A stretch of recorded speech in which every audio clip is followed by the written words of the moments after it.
Oh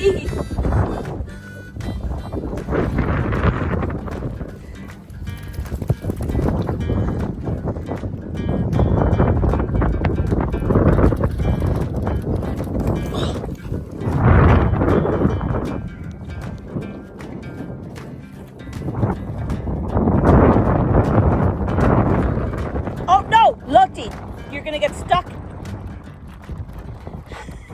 Oh God. Okay, I know I probably should have done this earlier in the spring, but it's still considered spring, so it should be fine. Tilled the ground up really good, put some grass seed down, and now straw, and now some watering. So we will keep you informed on how this grass grows. I'm going to take you over to where the bag is.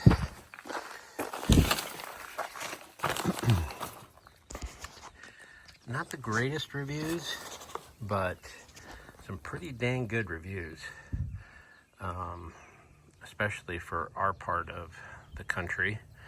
So we'll see.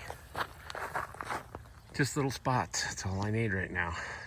And start watering. We haven't had any rain in probably over almost 2 weeks, so it's kind of weird. Go figure. Anyway, so that's going on, and inside making ice cream right now, and I think she's got a video going on that, and then she's going to come out and do some gardening. So everybody have a great day. Bye. Hi everyone, Maria Montana here. How are you doing? It's the season of ice cream, and today I am making ice cream.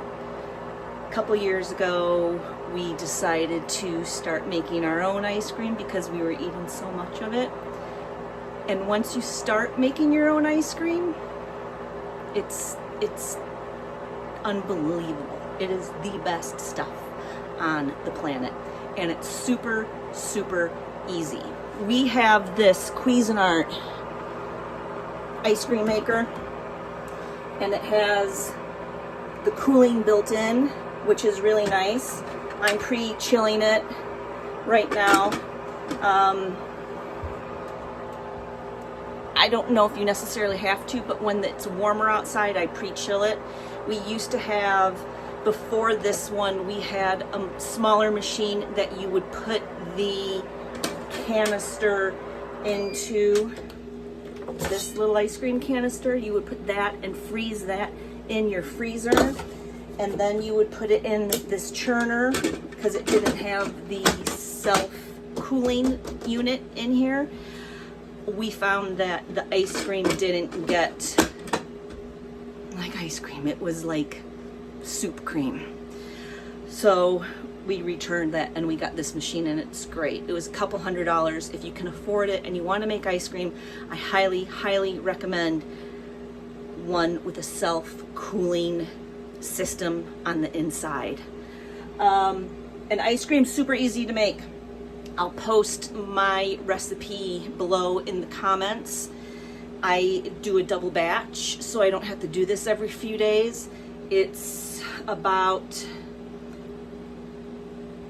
3 cups of milk, 2 cups of sugar. You blend the sugar in until it's not grainy anymore. Then you put in 5 cups of heavy whip and a pinch of salt. Put the pinch of salt in with the sugar and your vanilla. We're just making plain vanilla ice cream. I've made chocolate, and I'm not a big fan of chocolate, but it was so stinking good. And I've made raspberry sherbet, but not in this machine. I've done it by hand, and maybe I'll do a video on that another time if you want it. It's a little tricky, a little temperamental. So what we have here is my machine is cooling down. This here, I don't know if you can see it. After you make your base, you put it in the fridge and let it chill for 24 hours. If I have time, I do that. Most of the time, I don't have time, and I just put it in for a couple of hours. I don't know what the big difference is. I think it's just in the matter of it cooling faster in here and getting the ice cream faster. Take it out of the fridge, mix it up, make sure your machine's not on. And this is a special ice cream paddle. If you're doing gelato or sorbet, it's a different paddle. And I fill it up about halfway full. So I think that's probably about 5, I don't remember. This is my first batch of the season. 1, 2, 3, making a mess. 4, yeah, 5 or 6 ladles. So what is that? Maybe about 3 cups. This batch I used vanilla bean paste and vanilla extract because I like to see those little bits of vanilla inside the ice cream. And then you put your lid on and you set it for 10 minutes. I just put a 10-minute timer on my phone because I keep this running. And, excuse me, you set it for about 30 minutes, give or take. Depends on how much base you put in. If you only put in a little bit of base, it's gonna go quick. If you put in a lot of base, it's gonna take longer. So you'll figure out your base and your cooling, and if it's hot outside, and if you didn't pre-cool it, it's not complicated. You just look at it and say, oh, this looks like the consistency I like. I'm done. Oh, I want a little more frozen. So you just pop it and keep it churning for a few minutes. This will churn for about a half hour. I'll do this till the batch is done, so probably 2 or 3 more times. Put them in containers, put them in the freezers, chop up my strawberries, make my chocolate sauce, chop up some bananas, and tonight we will have ice cream for dessert. A+, I hope you try it. You'll never go back to Tillamook or whatever your favorite ice cream is.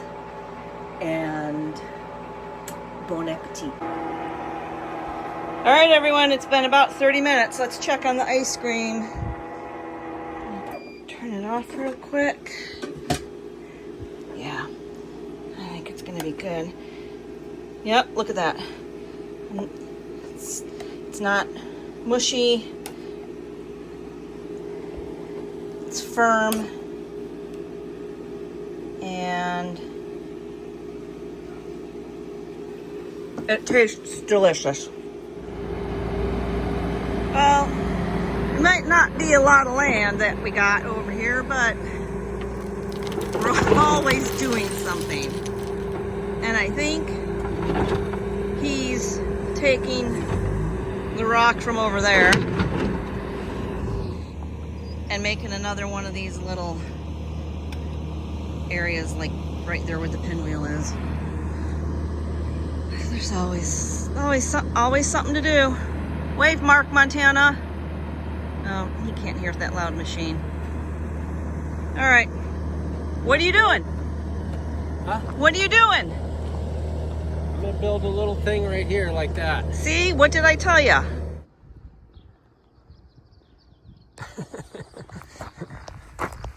Had a little destructive fun with my bobcat. Made another cool little rock feature, I think. Hey, why not, you know? Beautify after the destruction. Anyway, Maria's gonna plant some grasses in there and maybe a little flowers, and we'll tidy it up a little bit, and yeah, there you go. Fun with rock.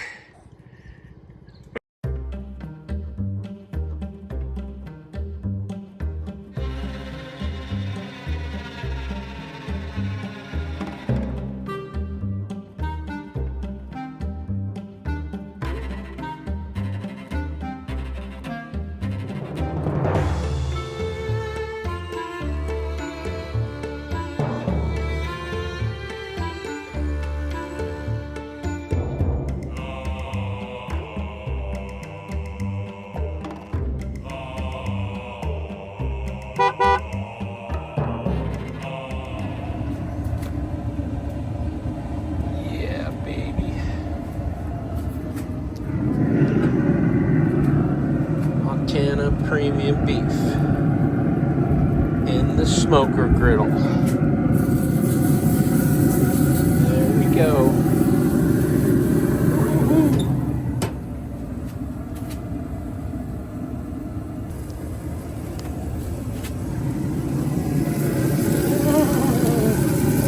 Okay. So what do we do now? Anybody? Anybody have an idea of what we do now? Well, if you said eat it, that's incorrect. Because what we do now is we don't rush it. And we let it sit. And I'm trying to do this with one hand. And we let it rest. The longer you let it rest, the better it is. We're only going to let it rest for probably 20 minutes because we're hungry. We had a long day today. But yeah, then we're going to eat it. Okay, bye.